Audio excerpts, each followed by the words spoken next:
Hey guys, we're back here in the American four-cylinder motorcycle exhibit here at Wheel Through Time. Week 2 of our Drive for History fundraiser. You guys got a chance to tune in with us yesterday. We actually did an exhibit overview highlighting a lot of the rare machines inside of the four-cylinder exhibits. Henderson, Indian 4s, Aces, Excelsior Hendersons, and we even had a chance to run the 1936 Indian 4-cylinder.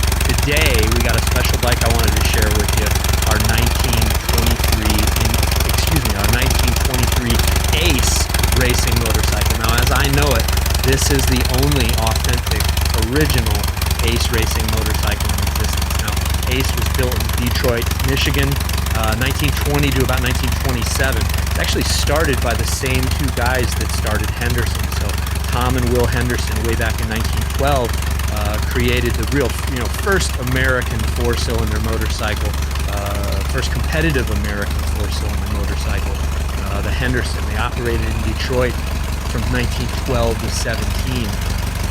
In between 17 and 18, actually sold to Excelsior. Now Schwinn, who owned Excelsior, brought in the four-cylinder line to their Chicago plant, named it an Excelsior Henderson. So anytime you guys see right behind me here, the big X in the four-cylinder tank, that's an Excelsior Henderson. So as the story goes, Tom and Will ended up working for Excelsior for a couple years.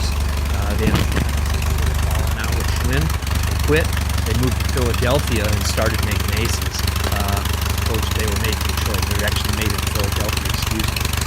So moved to Philadelphia, started making Aces in 1920. Now the Ace was always kind of referred to as the Duesenberg of American motorcycles. One of the classiest and most refined machines on the road, period. Now this Ace is actually a racing Ace, quite a bit different than your standard Ace, standard road model Ace of today. Short coupled, reinforced racing frame, ultra rare racing engine, all special components, tiny little teardrop gas tank, quite a bit smaller than the standard gas tank of the day. And up front we've got the flying Merkle front end. Moves telescopically, so there's just the tiniest little bit of suspension. The flying Merkle fork was really a preferred fork amongst many of the racers of the day. Now we've got these big wide handlebars, so you give plenty of leverage, drop just a little bit, so you're pretty much in the tuck when you're on this machine all the time. Now over on this side, guys, big old four-cylinder magneto, suicide stomper clutch here. So no rocker clutch like on your Harleys and Indians of the days. It's just a suicide clutch, single gear shift here. So over on the other side, racing manifold, racing exhaust manifold with the short pipe, single carburetor. This is a Schebler DLX. And as you can see, they've got fully enclosed rockers and valve springs. All of this stuff we've just recently oiled. All the springs down on the bottom and lifters have been recently oiled as well. So 28x3 racing tires. These are actually original Goodyear racing tires. 28x3s. Tires are probably 100 years. Big wide handlebars. So give you plenty of leverage, drop just a little bit. So you're pretty much in the tuck when you're on this machine all the time. Now over on this side, guys, big old four-cylinder magneto. Suicide stomper clutch here. So no rocker clutch like on your Harleys and Indians of the days. It's just a suicide clutch, single gear shift here. So over on the other side, racing manifold, racing exhaust manifold with the short pipe, single carburetor. This is a Schebler DLX. And as you can see, they've got fully enclosed rockers and valve springs. All of this stuff we've just recently oiled. All the springs down on the bottom and lifters have been recently oiled as well. So 28x3 racing tires. These are actually original Goodyear racing tires. 28x3s. Tires are probably 100 years old, guys. So it doesn't get much more original than this 1923 Racing Ace.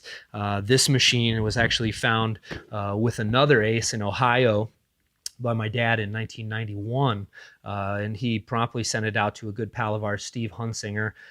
Steve lives in Arroyo Grande, California, and is really one of the premier restoration artists for early American motorcycles and racing motorcycles. So Steve did a number on this and turned it back to its former glory, and really probably looks like the day that it rolled off the assembly line right there at Ace. So we're going to get this thing fired up. Easy starters, the four cylinders are, so this thing ought to crank right off. fingers crossed. And it makes quite a sound, guys. Listen to it roar.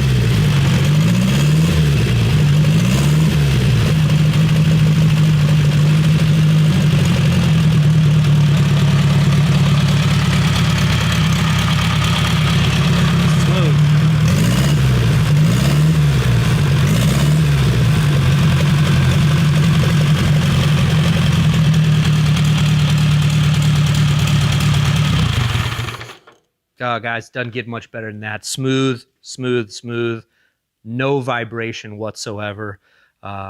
Neat story. In 1923, Ace actually built a motorcycle that we always kind of refer to now as the XP4. The XP4 land speed racing motorcycle, built specifically to break a record. The bike actually went 129 miles an hour in 1923, if you can imagine that. Red Wolverton was the pilot, and actually did it on Roosevelt Boulevard in downtown Philadelphia. Amazing record, and it stood for some years. So this racing ace actually hadn't run this bike in probably 3 or 4 years, so it's great to get it back into running order, and glad you guys could hear it with us today. Guys, our drive for history, what we're doing is we're bringing you new content every day this summer. It's our big fundraiser, being that the museum's not open right now and that so many people are stuck at home. We wanted to bring you guys new shows, new content about the bikes, the people, the places that make this place what it is. So if you guys are digging what you see, make sure you log on to wheelsthroughtime.com/donate and make a contribution today, guys. Thanks again for tuning in, and we'll catch you next time.